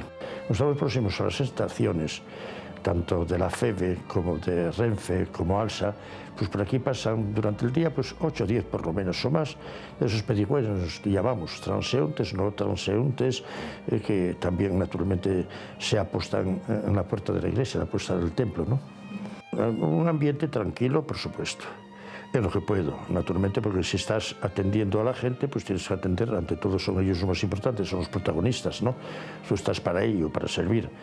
Y aquí tengo también la facilidad que al lado pues están pues 2 secretarias que están llenas de trabajo, las que llevan naturalmente pues toda la cosa burocrática y más que burocrática que hay, por ejemplo, naturalmente pues un bautizo. Ellas son las encargadas de pasar inmediatamente esa comunicación a las familias diciendo que se ha registrado en el libro correspondiente y que se les avisará naturalmente cuando llegue un día muy importante para una madre, como es el día de la presentación, el día 2 de febrero. O sea, aquí está un poco, y todo lo demás, la cosa un poco administrativa. Por ejemplo, aquí tenemos, ya sabes que no nos cobramos nada por nada, aquí en la parroquia de San Juan, pero sí tenemos a feligreses conscientes de que la parroquia, que es madre, necesita de sus hijos, y entonces se han hecho voluntariamente socios de la comunidad parroquial en ese sentido también, en el aspecto económico o climatístico. Pues reuniones que hay aquí de vecinos, etcétera, para llevarse el control, que es bastante, o sea, tienen bastante trabajo las 2 personas que están encargadas. Una de ellas, pues fíjate, lleva aquí conmigo, pues tiene, ya es una mamá, pronto abuela, pues desde los 18 años, me parece que lleva ya aquí 40 años. Para mí un recuerdo muy entrañable es la iglesita esta. Me la regaló nada menos que una chiquilla a la que yo había bautizado y que es muy amante de la pintura. Está situada esta pequeña iglesia en un pueblo próximo a Ribadesella, donde se celebra la fiesta de las piraguas, en un campo grande que hay allí. Se llama Santianes del Agua. Hice yo esta iglesia porque había desaparecido la que había, estaban diciendo la misa en una escuela, y claro, para mí entonces es entrañable porque diríamos que es la primera hija, diríamos, que tienes, ¿no? Una parroquia pequeña, pero muy, muy bonita. Como veis, es de estilo medio románico, con un pórtico muy bien, y ahí estuve pues el año 54, 10 de julio del 54 al día 1 de octubre del año 1960, cuando había hecho el concurso y entonces sabía que tenía que salir de Coadjutor de Ribadesella y de este pueblo que estaba encargado. Y entonces fue cuando ya al año fallaron el concurso y ya me nombraron párroco de San Juan Real, que tomé posesión de la parroquia el 4 de agosto del año 1961. Desde entonces estoy dando la lata a mis feligreses aquí en Oviedo. Ese retrato está sacado de una fotografía que me sacaron un poco así a traición. Puedo decir los nombres. Es bastante conocido en Oviedo porque fue famoso ginecólogo aquí en el Hospital General. Fernández Cabaleiro, que está ya jubilado, aunque sigue ejerciendo en una consulta que tiene en la calle Toreno. La esposa, que además es pues miope, una cosa curiosa, pues utilizando la fotografía que me había sacado así un poco a la traición, como decía antes, su marido, pues me confeccionó este cuadro. Y además muy bien hecho, porque vamos, no es la fotografía exacta, sino el retrato, pero muy, muy bueno. Y detrás tuvo ese detalle de poner, ya ves, la parroquia de San Juan, y a la vez de atrás, ¿no? O sea, y yo no sabía nada, un día me dicen, oye, aquí en Artes Avenida, en la Avenida Santander, hay un retrato tuyo, ¿quién lo habrá encargado? Y fui para allá, dice, no, el señor que quiere mucho, lo quiere mucho y entonces quieren tenerlo en casa, y era mentira. Es decir, lo había hecho, lo enmarcó y todo para regalármelo después, ¿entiendes? Y como ven leones, pues naturalmente el escudo de león, que también confeccionado por otra señora aquí de la parroquia. Lo mismo que también la Virgen de Covadonga por otra señora también de la parroquia que está allí, muy bonito. Que me lo concedieron, vamos, me dieron el diploma, estaba concedido antes ya, aquí lo dice, el día 27 de mayo del año 2004, porque yo me había ordenado, pues, ya os dije, en el año 1954, por consiguiente a los 50 años, bodas de oro, y al mismo tiempo fue cuando me dieron el título de hijo adoptivo. Siente sobre todo, mira, no sé, la expresión del cariño de las personas. Si a mí me proponen o me dicen así, desde arriba, oye, te van a hacer hijo adoptivo, yo no lo quiero. Pero cuando hay 10.000 firmas que te avalan, eso sí. Y de gente que venía en ese besamanos, por ejemplo, el día en que celebramos las bodas de oro en la parroquia de San Juan, que habría pues 8 o 10.000 personas, pues la iglesia, la plaza, las calles y todo. Y que viene gente que no conocías, porque fueron 40 años, no vas a recordar todo, ¿no? O 50 años de cura.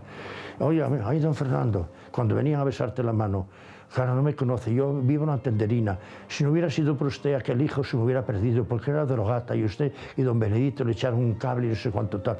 Entonces, eso sí, es la expresión de esa gente, y entonces, claro, sería casi un feo si dices no aceptas eso. Sería casi humillarlos, ¿no? Me gusta mucho el arte, por ejemplo, y la música.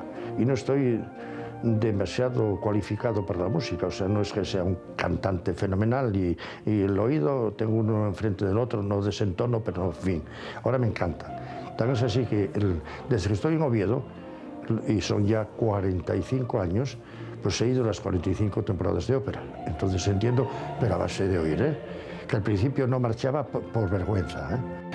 El arte me encanta, y me encanta, claro, después todo lo mío. ¿Qué pasa? Que no tengo tiempo para leer. Leo cuando estoy unos días de descanso, que hace 2 años no voy de vacaciones. Antes cogía pues 15, 20 días y entonces leía un poco. Hoy no puedes leer. Bueno, claro, aquí veis, parece mentira. Ahora sí, son un maniático de los libros. Y no sé si soy un poco blando, que cuando dicen, ay, es que está la obra, y la cojo.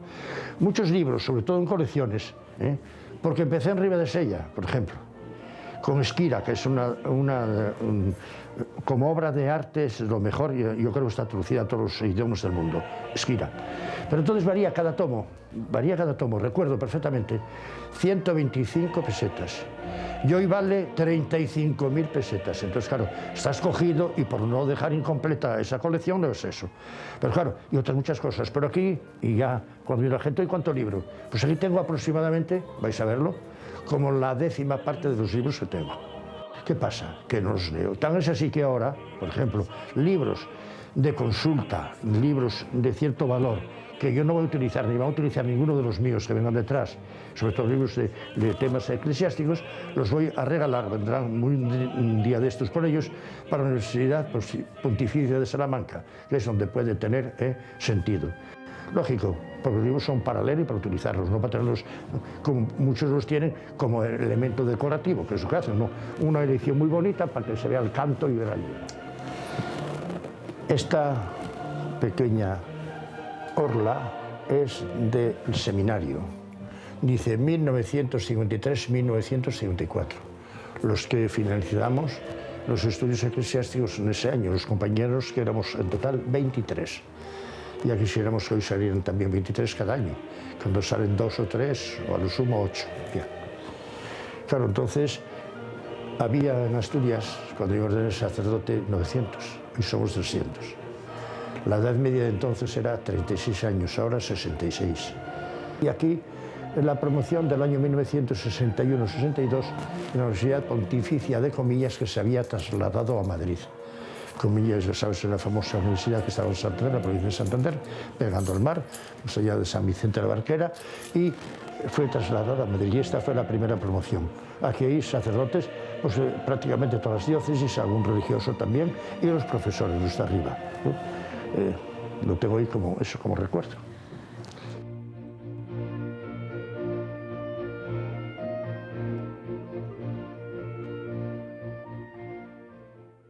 Bueno, siempre es agradable poder conversar, poder escuchar, ¿verdad?, a don Fernando Rubio, párroco de San Juan el Real. Vamos a hacer una pequeña pausa para la publicidad y a la vuelta hablaremos de esquí, hablaremos de medicamentos y de muchas otras cuestiones. Hasta ahora.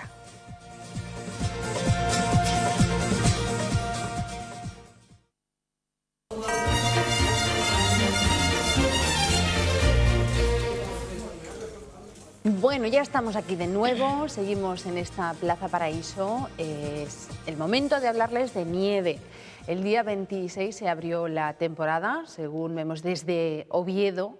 Ya tenemos bastante nieve, pero lo que hace falta es saber si las pistas están en condiciones para esquiar y si tenemos los equipos adecuados. Ya saben que Tete Bonilla es nuestro experto en este deporte blanco y que nos trae de vez en cuando alguna píldora de Cota 1500. Vamos a verlo. Esta es la prueba del delito. Esta, cazadores de adrenalina, enamorándose del invierno. Bueno, ante todo, hola Elena, buenas tardes, a ti y a todos nuestros televidentes. Digo que esta es la prueba del delito porque me da la sensación de que nuestro compañero en las labores de montaje y realización de Cota 1500, Dani Álvarez, se está empezando a enganchar a la nieve. A Benjamín Álvarez, un hombre ya habitual en el equipo, le tenemos desde hace muchos años ganado. Es más, hace proselitismo.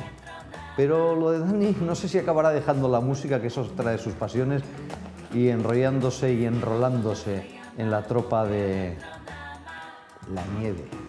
Esta es su libreta de apuntes. Aquí lo lleva todo controlado y además le he pillado con este vídeo que normalmente debería estar en mi casa. ¿Cómo ha llegado a sus manos? Lo ignoro. No te extrañe que cualquier día le veamos encima de una tabla de snowboard o bien con unas tablas de esquí. No sé si será palillero o tabletero, pero eso es un problema de él. La nieve ya ha caído, la temporada ha empezado, San Isidro y Pajares han arrancado, pero hay otras estaciones que año tras año vienen a Asturias a presentarse. Hoy vamos a hablar de Baqueira Pérez, sin duda alguna el buque insignia de las estaciones de esquí en España.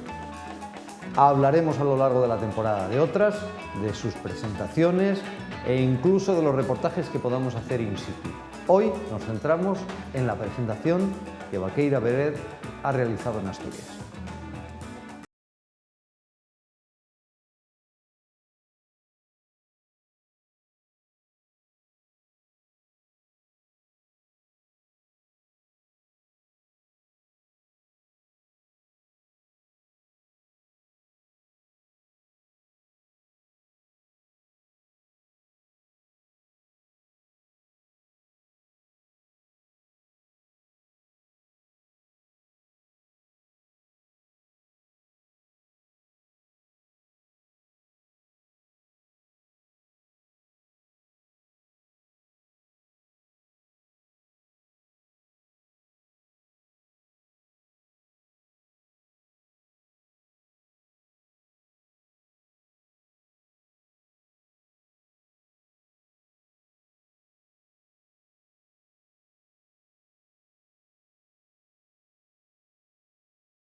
...300 o 400 coches y bueno, pues todavía seguimos esperando, estamos en esa etapa de transición, seguimos mejorando las pistas, pero bueno, de momento la finalización de la obra no está concretada para este año y por nuestra parte, pues bueno, lo que tratamos es de poder agilizar al máximo el flujo de esquiadores y el disfrute de todos vosotros en pistas, bueno, pues para paliar de alguna forma esa pequeña transición que todavía seguimos sufriendo en el valle.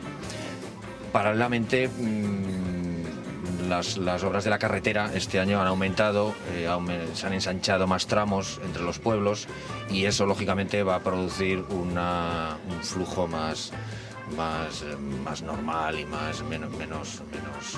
Se van a evitar atascos. Exacto. El año pasado fue una buena temporada de nieve realmente, nieve de muy buena calidad, mucha cantidad y además sorprendió la mejora sustancial en las pistas, en las nuevas pistas de la Bonaigua. Este año, ¿qué se ha hecho en general o se han centrado los esfuerzos en la mejora de las pistas en alguna zona específica? En cuanto a remontes, hemos comentado lo del telecabina, hemos eliminado los telesquís de pastores de la zona de debutantes en el área principal de Baqueira. Eso favorece el flujo de esquiadores en la zona esta central de Baqueira. En Beret hemos actualizado la guardería y en cuanto a pistas hemos reforzado el regreso en el área de Peulla, Bonaigua. El regreso que antes hacíamos por un tobogán lo hemos ensanchado para que sea más cómodo y accesible a todos y hemos consolidado de una vez, que teníamos ya ganas, la verdad, el snowpark en el área de Peulla. Un snowpark con un circuito de border cross permanente, con barandillas de saltos, con un halfpipe permanente y bueno, pues en una zona donde se acumula bastante nieve y de muy buena calidad. Con lo cual ahora los aficionados al snow pueden repartirse entre Beret, Glañular y Peulla, ¿no? Exacto. Si quieren practicar, pues bueno, todos los saltos y todas las actividades que les gustan a ellos fuera parte de las pistas, pues pueden acudir a aquella zona y si no, pues allí los recibimos encantados en cualquiera de las tres áreas. No vamos a hacer de futurólogos, pero suponemos que los equipos de Vaqueira también ya están trabajando haciendo previsiones a medio plazo sobre cómo puede ser la temporada de nieve. Unos dicen que se espera una temporada con pocas nevadas pero muy fuertes, y otros hablan de una temporada como muy inestable. ¿Se sabe algo? Hombre, en las previsiones de nieve realmente es un tema, pues bueno, delicado, ¿no? Porque con tanta antelación todavía no podemos estar seguros de cómo va a ser la temporada. Lo cierto es que esta es la época de las premoniciones y de las elucubraciones. De todas formas, con un poquito que vaya cayendo, si no cae todo lo esperado, y un mantenimiento estable de las temperaturas bajas, nosotros con los casi 500 cañones que tenemos de producción de nieve, pues podemos paliar y abrir pues unos cuantos kilómetros para poder disfrutar. Nos hemos visto en Oviedo, espero que nos veamos también en Vaqueira. Exactamente.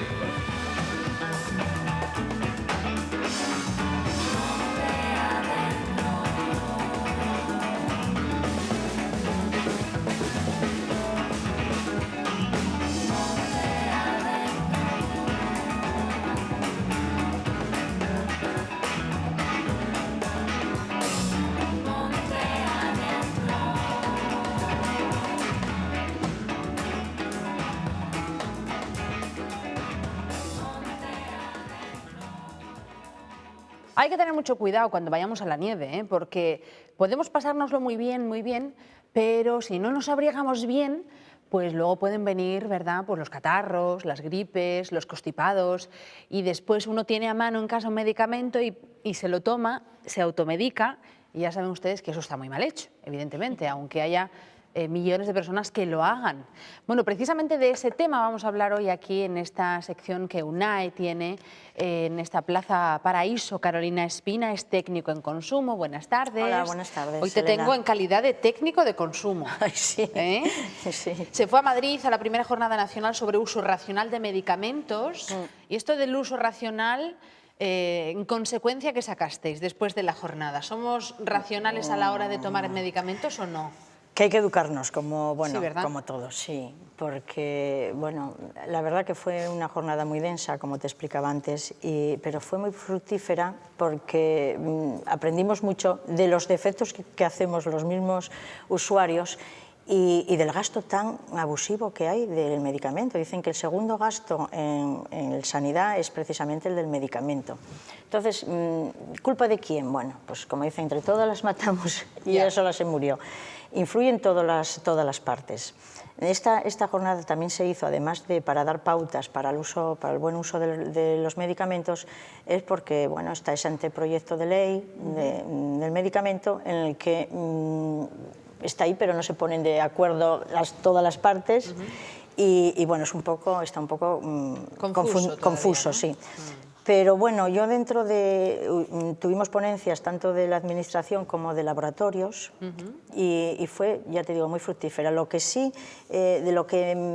además de lo que después pueda decir de consejos prácticos para el usuario, a mí me gustó un tema que sacó don Agustín Ortega Limón, que era el representante y delegado de la web asistencial, que es una tarjeta electrónica que si se llega a buen fin, que eso esperamos, porque como lo presentó allí, a mí me gustó, y gustó en general a todas las personas que estábamos, porque es un control activo y real de cada individuo, de cada ciudadano. Además, comentaban que... ¿En cuánto medicamento se refiere? Sí, al uso sí, del y tratamiento, efectivamente, Claro, y tratamiento. claro. Porque sería crear un centro de integración, en el que por un lado estaría... A nivel nacional. A nivel nacional, que estaría por un lado la prescripción médica, o sea, los médicos que entrarían en ese centro, todo electrónico, por eso lo dice de la web, a través de esa tarjeta electrónica, y entonces en momento real e inmediato se vería todo el historial de ese enfermo,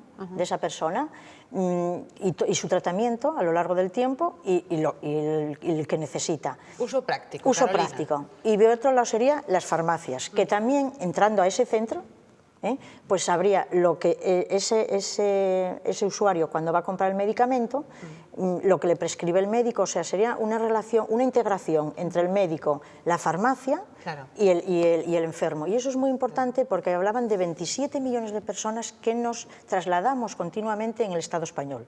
Entonces, tú estás en Barcelona o estás en Sevilla y en un momento dado necesitas, bueno, pues un tratamiento, no tiene por qué ser crónico, sino un tratamiento puntual. A través de esa tarjeta se sabe de una forma clara y explicativa de lo que tienes, lo que necesitas, que puede ser vendas, o puede ser, no tiene por qué ser un medicamento completamente, sino un tratamiento de lo que tengas. Y es muy bueno, porque te tienen, ya no es controlada en el sentido asistencial, sino de que tú tienes la seguridad de que estás asistida, ¿no? Y no como ahora que, bueno, ya vemos por la prensa que hay muchas quejas de que no, bueno, que no funciona la sanidad como debiera y tal. Entonces hay que ponerse, bueno, pues dentro de la responsabilidad de cada parte, tenemos que ir tomando conciencia. Y aquí lo que nos interesa, porque tenemos poco espacio, es el del usuario, el del consumidor final. Oye, perdona, pero antes de que me hables del usuario, esto se va a hacer, ¿no? Quiero decir, es una idea, pero que va a ponerse en marcha como, ya tiene una asignación presupuestaria y se va a poner en marcha como piloto en Extremadura, ¿no? Efectivamente, sí. Después, a ver las comunidades autónomas cómo lo ponen en marcha cada una. Ese es, vamos a decir, el primer inconveniente. ¿Qué ocurre? Que desde el 2002 hay las transferencias, ¿no?, de competencias a nivel autonómico, a las autonomías.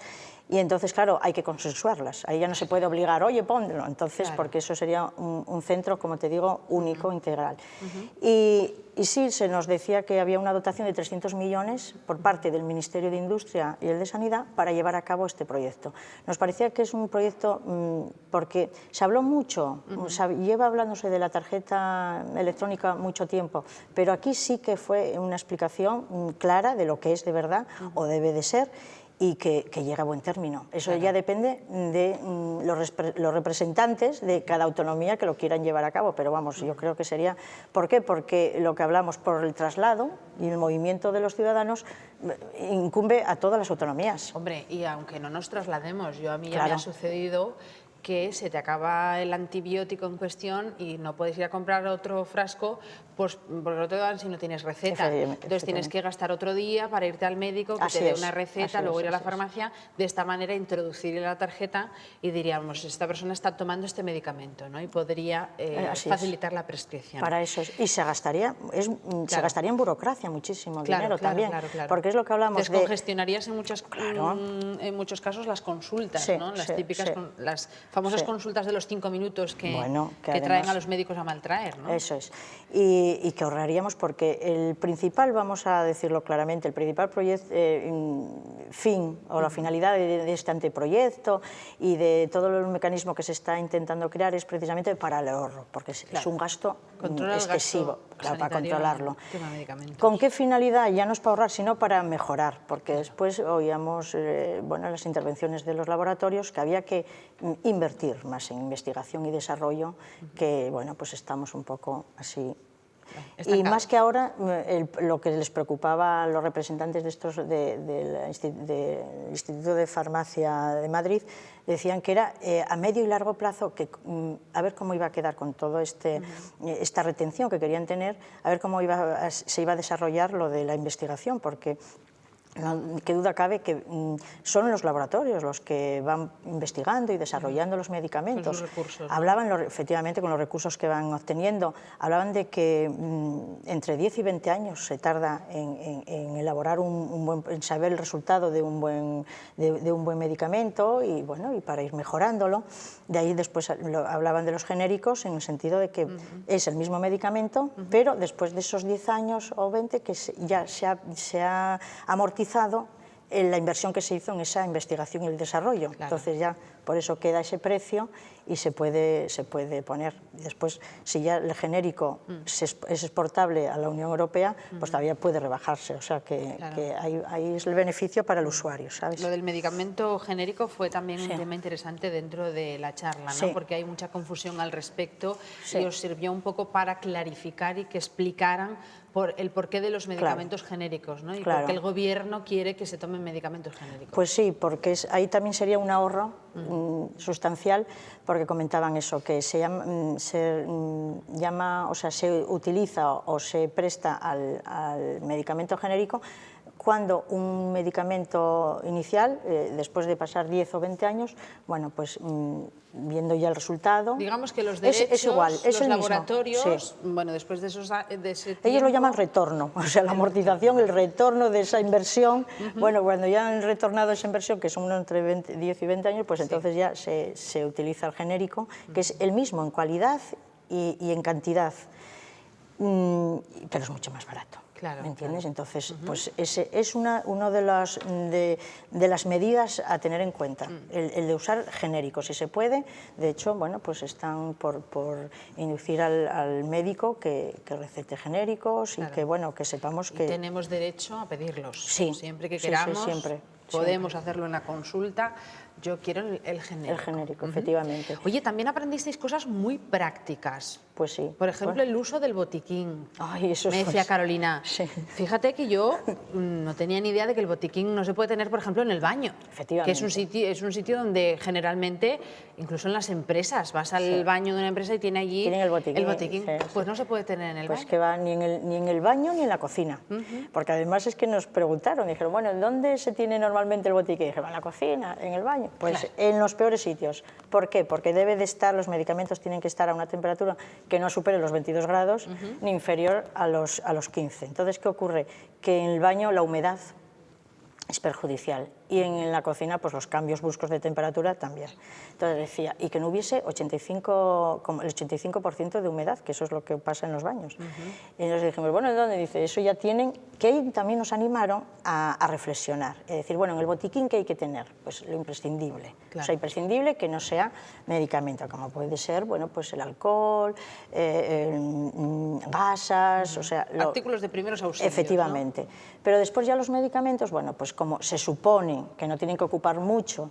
Pues se supone, que luego todo el mundo tiene una caja 2 o 3. Claro, para eso también nos hablaron del punto SICRE, que se ha creado, que está en las farmacias, que es muy interesante porque ahí se tienen que depositar...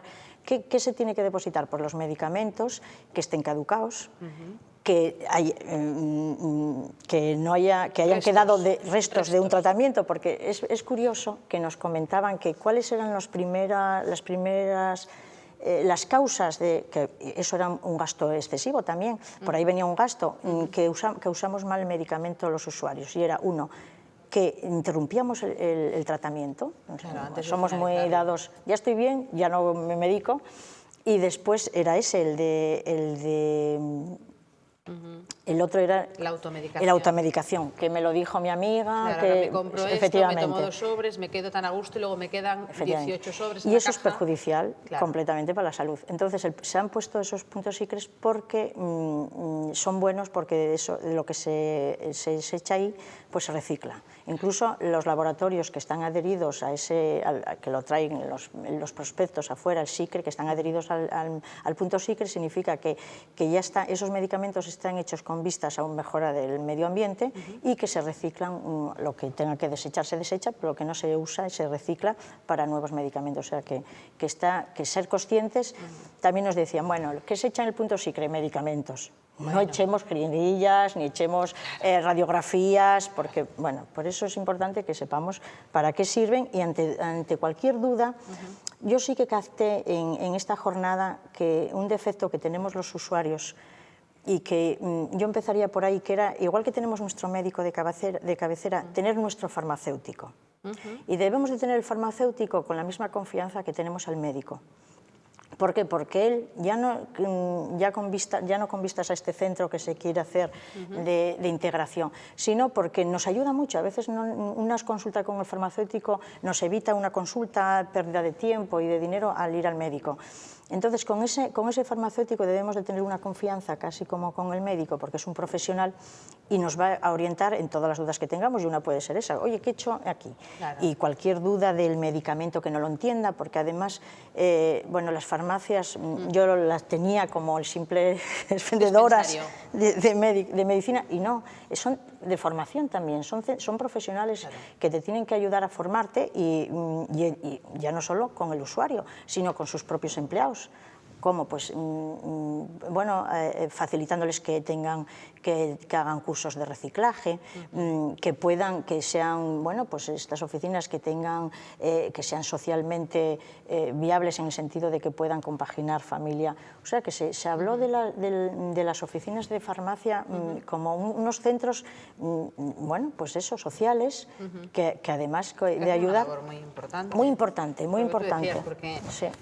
Bueno, y ahora parece que se tiende un poco, bueno, pues a profesionalizar la figura del farmacéutico, pero yo me acuerdo hace años que se hablaba del boticario. El boticario, qué palabra más bonita, boticario, como la de maestro. Sí, y que sabían... Y que además que estaba el practicante también allí, ¿no? El boticario era el que además ponía las inyecciones. Hoy en día, fíjate que antes se hacían los compuestos, que ahora ya viene hecho, pero ¿te acuerdas que los compuestos tenían que hacerlo ellos? Hoy en día también hay ciertos tratamientos en los que tienen ellos que trabajar. Que hacer la composición, sí, es verdad. Bueno, me tengo que despedir, Carolina. Nos has enseñado hoy muchas cosas. Yo he aprendido mucho. ¿Sí, verdad? Y si quieres, otro día tocamos, porque hay muchos temas de estos que hay que ir a la gente, que me decían, es muy difícil. Pues no, igual que nos hemos educado a hacer la basura selectiva del reciclado, pues tenemos también que ir aprendiendo a ir controlándonos e ir nosotros también haciendo una elección selectiva de los medicamentos y de nuestra... Claro que sí. Que es para nuestro bien. No es tan difícil, es ponerse una tarde y arreglar un poco el cajón ese donde vamos tirando todas las tabletas de pastillas. Así es, así es. Carolina, hasta la próxima cita que tengamos con UNAE, que nosotros encantados. Gracias. Nosotros también, gracias a vosotros. Bueno, señores, me voy a hacer una pausa para la publicidad y a la vuelta tengo que hablarles de la misa flamenca. Mañana tenemos una cita en la catedral. Por la tarde tendremos una misa flamenca con un cantaor que enseguida vamos a contarles el contenido y cómo se va a desarrollar toda esa misa. Les hablaremos de jardín y, por qué no, de los muebles. Yasmina siempre está dispuesta a vendernos algún mueble. A ver qué nos vende esta semana. Vamos a hacer una pausa y enseguida volvemos.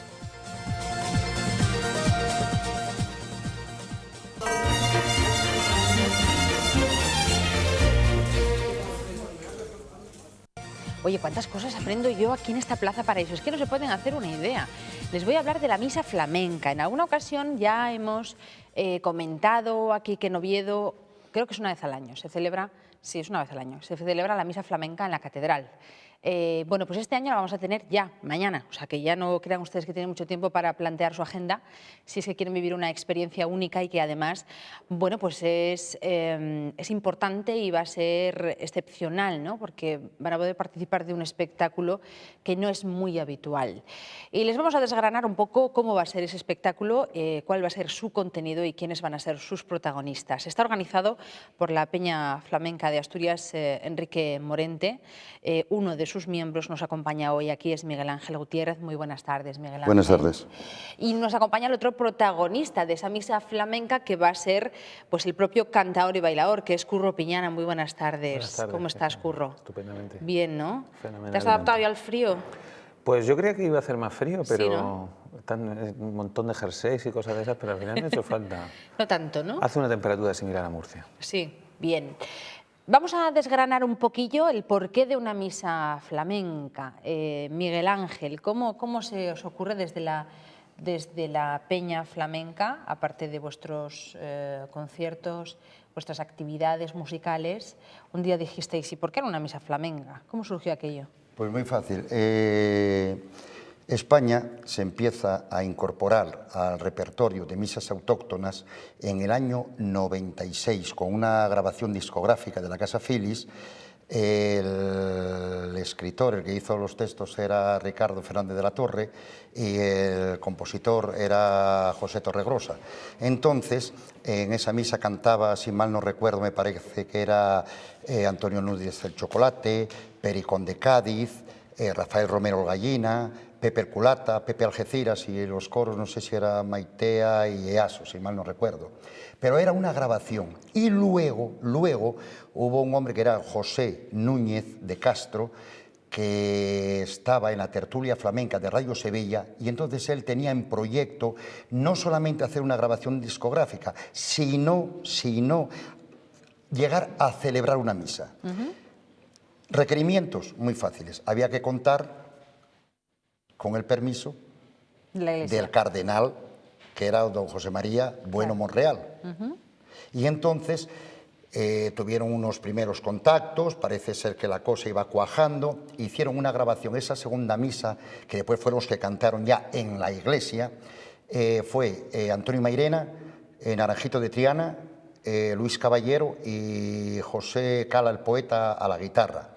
Entonces les dio el visto bueno, los recibió en audiencia y demás, le pareció muy bien. Eso sí, tenían que respetar los textos sagrados en aquella época, ahora ya no lo está, pero bueno, en aquella época había que respetar los textos sagrados y con la más escrupulosa ortodoxia flamenca, de los palos o estilos del flamenco.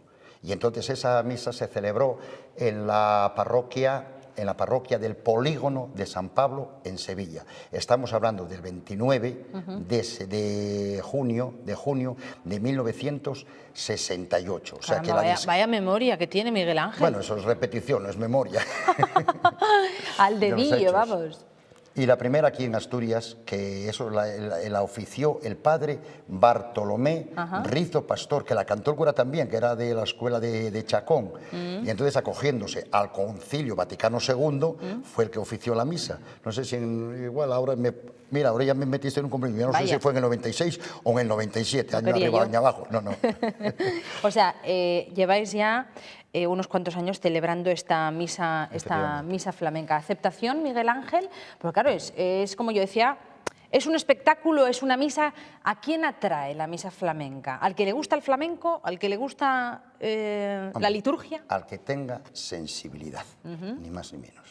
Y después ya el despliegue, ya se empezaron a hacer más misas, que lo único que cambia es después, por ejemplo, los palos y, podríamos decir, un segundo apellido, como es el caso, por ejemplo, de la misa minera, y no es porque claro, siempre parece ser que peca un poco uno de sentimentalismos al estar el cantador delante, pero Curro Piñán es una figura, y si sirve de algo, él nos va a dar más detalle, porque lo vivió más cerca.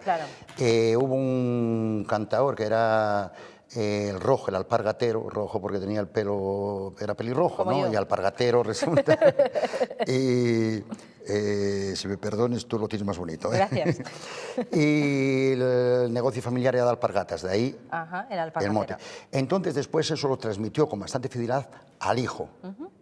Él se llamaba Antonio Grau Mora, el rojo del alpargatero. El hijo, Antonio Grau Dauset. Y esto fue transmitido y cogió el legado don Antonio Piñana Segado, que es el abuelo de Curro Piñana, del cual él nos puede hablar ahora todo lo que quiera. O sea que lo tuyo ya viene en el árbol genealógico, van colgando las fotografías y... Desde mi bisabuelo. Desde el bisabuelo. Mi bisabuelo fabricaba instrumentos de percusión, era guitarrista. Mi abuelo, que es al que se refería Miguel, que aprendió todo ese legado de los cantes mineros en La Unión y Cartagena, era cantaor y fue quizá el cantaor que representa de forma más fidedigna pues toda esa tradición minera. Luego tenemos a mi padre, que es guitarrista, que es el que ha venido a acompañarme a Oviedo, y luego somos 6 hermanos, de los cuales 3 nos dedicamos enteramente al flamenco. Aparte de ser profesor en el Conservatorio Superior de Murcia, nos dedicamos al flamenco. Yo canto y 2 hermanos son guitarristas. Curro, pero me vas a perdonar, ¿qué tiene que ver la minería con el flamenco? Pues muchísimo. Tú fíjate. Porque el flamenco, vamos a ver, en el flamenco, en resumidas cuentas, el flamenco es de Andalucía y de 2 provincias, yo te diría, anexas a Andalucía, como es Extremadura y Murcia, aunque lógicamente siempre se llama de la 9ª provincia, como en Madrid o incluso en Barcelona, ¿no? Entonces, en Murcia el flamenco viene pues por un movimiento migratorio de mineros de Huelva y Almería, se asientan en la cuenca minera de La Unión y Cartagena, se mezclan con el folclore propio de allí y surgen los llamados cantes mineros. Por lo tanto, Murcia, con Cartagena y La Unión, como poblaciones de Murcia, se convierte en una de las provincias flamencas por excelencia. Y ahí se forjan una serie de estilos que son estos estilos mineros. La misa flamenca, como ha comentado Miguel, aparte de la que se hizo en Sevilla y demás, pues la misa flamenca se va extendiendo como un fenómeno plural dentro de la geografía española. Como una mancha de aceite. Efectivamente. Y entonces, pues en Murcia pues, se hace también las misas flamencas. ¿Qué mejor forma de hacerla que tirando de los cantes propios nuestros, como son los cantes mineros? Y qué mejor forma de hacerlo en Asturias, en Oviedo, y en concreto, pues hacer esta misa flamenca minera. Con los textos, todo, por supuesto, respetando toda la liturgia, todas las partes de la misa, pero haciendo alusión a la minería. Claro. Y cuando estás pidiéndole a Dios en el Padre Nuestro, pues le estás pidiendo pues, por los mineros, ¿no? Que lleguen a buen fin, que no mueran, que puedan llevar el carbón para darle calor a toda España y cosas de esas. Bueno, decía que había que respetar los textos litúrgicos, ¿Cómo se compone? ¿En qué momentos hay paso para el cante y para, y para los palos? Esto de los palos hay que explicarlo. Pues los palos en el flamenco son cada uno de los cantes, de los distintos cantes, tienen como denominación, en vez de decirle cante, pues se le dicen palos. Palos. La soleá es un palo, la minera es un palo, la bulería es otro palo, ¿no? Ajá. Entonces los cantaores, no existe, digamos, un modelo determinado de misa flamenca, ¿no? Sí. Es decir, por ejemplo, la entrada, salida, yo la hago, por ejemplo, con una murciana, ¿no? La petición de perdón yo la hago con una soleá. Hay otro cantador que puede elegir pues, una siguirilla, ¿no? A mí me parece conveniente hacerlo por una soleá. Y en concreto hago una letra que dice, además te la voy a cantar porque si no, no sé hacerla de otra forma. Es que si vienes y no me cantan, me quedo a medias. Sería una cosa así.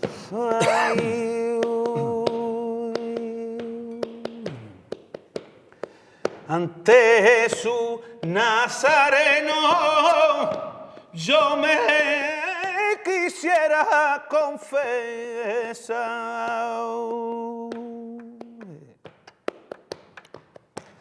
Yo me quisiera confesar, yo me quisiera confesar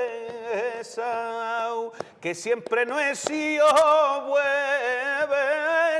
y el perdón quiero alcanzar. Por ejemplo, ¿no? No, hombre. Qué pena. Yo siempre echo de menos los aplausos enlatados, ¿eh? Cuando sucede algo así. Me has metido en un compromiso, Curro. ¿Por? Mañana tengo que ir a misa. Yo creo que sí. Vamos a reconocer nuestros pecados y ser vanos. Como has dicho en la canción, no todos somos buenos. Hay momentos en la vida y mañana hay un momento importante en la catedral. ¿A qué hora es la misa? Sí, queda un segundo. A las mañana 8. A las 8. Claro. No, ahondando en lo que dice Curro, sí. Yo diría que el flamenco, porque claro, él te tocó 2 palos. Sí. Es que se cierra esto y yo todavía sigo hablando de los palos o estilos. No tengo tanto tiempo como por para eso tantos digo palos. Que es un porrón, pero que para cada situación anímica tienes un tipo de cante, un estilo, un palo. En Semana Santa está la saeta. Claro, O sea que entonces viene un poco a...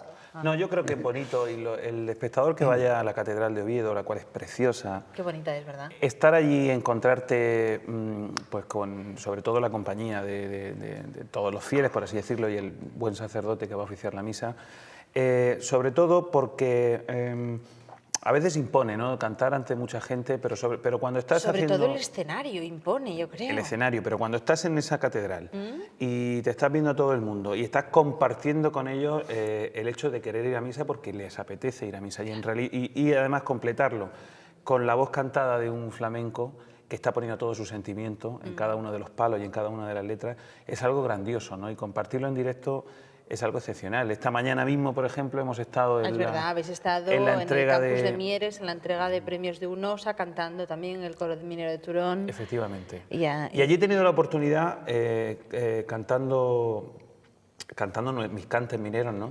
De compartir con la gente lo que al fin y al cabo es el flamenco, ¿no? Porque lo que yo quiero aquí en este momento es desmitificar el hecho de que el flamenco es algo muy complicado. Mira, el flamenco es algo de sensaciones. Claro. El flamenco, yo lo que persigo cuando me subo a un escenario es transmitirle al oyente pues el contenido de esa letra, un determinado giro melódico que les ponga el vello de punta. Para mí, desde el mismo momento en que te lo está poniendo, ya estás entendiendo de flamenco. Si luego quieres entender que esto es una soleá y una siguirilla, pues date tu tiempo, ¿no? Y eso es lo que persigue. Y esta mañana cantando, pues para mí ha sido un placer encontrarme a los miembros del coro de Turón que han estado cantando, acercarse a mí, oye, me acabo de aficionar al flamenco, ¿no? Y para mí eso es algo magnífico. Perfecto. Oye, ya lo decía Miguel Ángel al principio de la entrevista, la misa de mañana es cuestión de sensibilidad, ni de entender de flamenco, ni de tener la misa como algo, bueno, pues único, ¿no? Lo que es la lectura, ¿verdad? No, se puede abrir al flamenco, ¿por qué no? Lo mismo que se hace una misa rociera, pues ¿por qué no se va a hacer una misa flamenca, verdad? Efectivamente. Ya me voy, que ya desde realización me dicen que ha llegado el tiempo. Mañana misa, a las 8 de la tarde en la Plaza de la Catedral. Curro, ha sido un auténtico placer. Muchas gracias. Gracias. Miguel Ángel, nos vemos en otra ocasión para otra de las múltiples actividades de esa Peña Flamenca Enrique Morente, que siempre tiene un espacio en esta Plaza Paraíso. A vuestra disposición. Señores, nosotros nos vamos de jardinería. Aquí cambiamos de asunto como si fuera la cosa... como lo que es, ¿no? Una revista de variedades. Eduardo Cosmea nos está esperando esta semana pues con alguna novedad respecto a nuestro mundo vegetal. Buenas tardes, otro jueves más nos encontramos en la Plaza del Fontán, cada vez más amplios, cada vez mostrándoles muchas más cosas. Muy buenos días, Pedro, muy buenas tardes. Estamos haciendo amigos ya con Julio Oliver desde su puesto en la plaza, en el Boulevard de las Flores. Aquí es donde nos encontramos todos los jueves para hablar pues, de plantas y de trucos, curiosidades, de todo un poquito. Hoy vamos a hablar de plantas con bayas, plantas que aquí en Asturias también estamos acostumbrados a ver de vez en cuando y que debemos tener cierto cuidado con ellas también.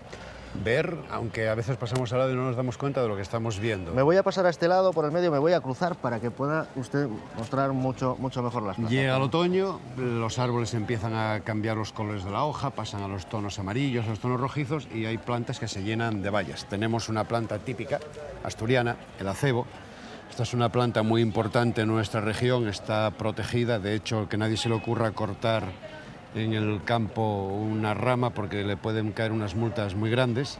Si esto de utilizarlo para las Navidades, mejor tener mucho cuidado. Sí, antiguamente se usaba para Navidades cortándolo y ahora, gracias a Dios, ya está protegido y lo mejor es que vengan y que adquieran uno aquí o en otro vivero y que lo usen como planta natural, después la pasan a su jardín y si no tienen jardín que la planten en un monte, no va a venir mal. Vemos que se llena de bayas rojas, esto es un acebo hembra. Eso uno bien cuidado. No, precisamente no elegí uno de los más bonitos que tengo, porque tampoco hay que sacar lo mejor de la casa, no sé que pues me pidan que cumpla esa calidad estándar. Es un acebo hembra, decía, porque esto es una planta dioica, que significa que tiene el pie masculino y el femenino en distintos árboles, aunque ahora ya empieza a haber en el mercado, de hecho nosotros también los tenemos, acebos que tienen, digamos, que los dos sexos y entonces se autopolinizan a sí mismos. Y es una planta que, bueno, pues que los osos, antes de entrar en hibernación, los urogallos famosos, hacen mucho uso de ella, se alimentan con ella. Y hay una variedad que es el paraguayensis, que es el que se extrae el mate, esa bebida que a veces vemos... La famosa bebida del mate. Sí. Eso que se toma en una especie como de calabaza, de té, con una paja, que es agua con unas hojas. Las hojas son un acebo paraguayensis. Y bueno, pues es una planta muy agradable, ayuda mucho a los animales. Y además se le daba, yo perdona que te interrumpa, creo que se le daba así también como unas propiedades mágicas, ¿no? Al acebo. Sí, no solo propiedades mágicas, también hay propiedades naturales que después te comentaré una muy interesante, que me habías preguntado por ella, para que no se te olvide, casi te la voy a repetir yo después. Pues muy bien. Que es que sí, que dice que plantada cerca de una casa que protege a la casa, que la beneficia. Y los hombres decían que llevando una rama, unas bolas en una saca, que conseguían mayores éxitos con las mujeres. Y antes me habías preguntado por una facultad y ahora te contesto. Los acebos, está comprobado que por debajo de las hojas de los acebos, cuando hay un bosque de acebos, hay 4 o 5 grados más de temperatura que por 4 o encima. 5 grados más de temperatura, o sea, llegan a hacer una especie de efecto invernadero. Sí, invernadero, sí, un microclima especial, con lo que muchos animales se benefician de esas temperaturas en los montes asturianos altos, en los que baja mucho la temperatura. Otra planta muy interesante es la Gauteria procumbens.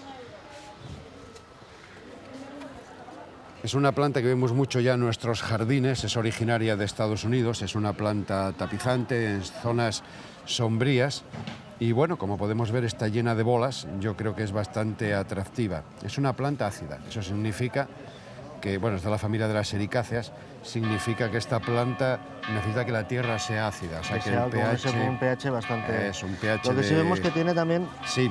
Estas florecitas son las que luego dan las bayas, ¿no? Efectivamente. Vamos Primero a ver es si esa la flor, podemos mostrar, una flor en forma de globo y posteriormente esas bolas que antes estábamos viendo. Todas estas bayas que hablábamos, tanto del acebo como la que estamos viendo ahora y alguna más que me parece que veremos hoy, son comestibles, pero no para los seres humanos. ¿no? Sí, la mayoría de ellas son comestibles por los animales, a veces no todas las partes de la semilla, como veremos más adelante, pero por los humanos hay pocas que se puedan comer, pero bueno, ya no es época puesto que ya han desaparecido, pero también podíamos haber hecho este capítulo un poco antes, habíamos traído aquí las moras, las frambuesas, las grosellas. Esas ya son las más conocidas y las más asaltadas en las tapias. Y Asturias siempre ha tenido por lo menos mucho interés en cultivarlas. Creo que ahora hay un proyecto por Villaviciosa intentando hacer para mermeladas y demás. Esta planta que estaba saliendo hace un momentín en pantalla se llama Pernetia mucronata, también la hay en tonos más color vino y más color rosa. Es una planta perfecta para jardín, de crecimiento muy lento, también es una planta ácida, pH bajo, también le gusta la humedad y es una planta que, como todas las anteriores, soporta temperaturas muy extremas. Y bueno, yo te preguntaba por las bayas también, pero sobre todo porque hay otro que también es muy conocido en Asturias, que es un poco tóxico, ¿no? Sí, creo que estás hablando del tejo. Estás hablando del tejo, ¿no? Tejo, que lo tenemos en casi todas las iglesias asturianas. Hay ejemplares con bastantes cientos de antigüedad. Incluso alguno milenario tenemos aquí en Asturias. Pues también. El tejo da una semilla muy dura, protegida por una especie de pulpa de color rojo. La pulpa se puede comer, desde luego yo no la comería porque a mí no me dice nada, pero los pájaros la comen y al comer la pulpa tragan entera la semilla. La semilla, como tiene un caparazón, que es la tóxica, tiene un caparazón muy duro, no son capaces de digerirla y cuando depositan sus heces, pues digamos que eso es un truco. Están haciendo una polinización. Efectivamente, el truco de la naturaleza, en este caso del tejo, para reproducirse y para ampliar su campo de hábitat a otros terrenos. Les paga a los animales con un fruto rico, efectivamente, y ellos a cambio le hacen ese pequeño favor de... Efectivamente. ¿Y podemos hablar de algún significado también, algún truco, alguna curiosidad? No, en este caso, como estamos hablando así de plantas muy en general, no podemos decir trucos. Bueno, acabamos de nombrar el truco este de que muchas semillas son muy atractivas con las drupas de colores para que los animales las coman y las depositen. Otra planta, por ejemplo, que también come mucho los animales es esta, que pronto se verá en el mercado, que es con lo que antiguamente hacíamos liga para cazar pájaros, que es una planta parásita, sobre todo de los manzanos asturianos, que en Estados Unidos el muérdago se usa para poner en las puertas para proteger la casa y dar felicidad, y de paso los hombres aprovechan para besar a la mujer cuando pasan por debajo del muérdago. Con esa pequeña excusa, sobre todo en Navidad. La pena es que solo nos dura en Navidad. Pues la veremos en Navidad, son blancas semitransparentes y el pájaro la come la pulpa, pero lleva la semilla dentro, no la es capaz de digerir y cuando la deposita en las ramas de los árboles y ahí vive parásitamente. Curiosidades. Esta semana hemos hablado hace unas semanas también de los cactus y de unos pequeños animalitos que tenían. Eso, ahí va como curiosidades. Pero teníamos algo que no hemos comentado también de él, que nos has dicho que lo íbamos a reincidir. Vamos a hablar de la cochinilla. Efectivamente, te había dicho que es un insecto, es una plaga que ataca a los cactus y como no es muy estética, pues bueno, se elimina con un poco de alcohol y un pincel. Pero antiguamente, que no existían estos materiales sintéticos que tenemos ahora, se usaba como tinte. Se dejaba que invadiera los cactus, que los invadiera completamente y después se recolectaba. Se trituraba y de ahí se obtenía un tinte para las sedas y los tejidos. Pues esta semana vamos a hacer la pregunta de la semana, la pregunta que nos pueden enviar a nuestro correo electrónico. Y esta semana sí, ya no es una pregunta así más genérica de qué plantas podemos, sino estamos hablando de una planta en concreta. Nos habla una señora, en este caso, de los geranios y nos pregunta qué es lo que le pasa, porque tiene el tallo hueco y así como ennegrecido. ¿Qué es lo que pasa? Y sobre todo, ¿qué puede hacer con él?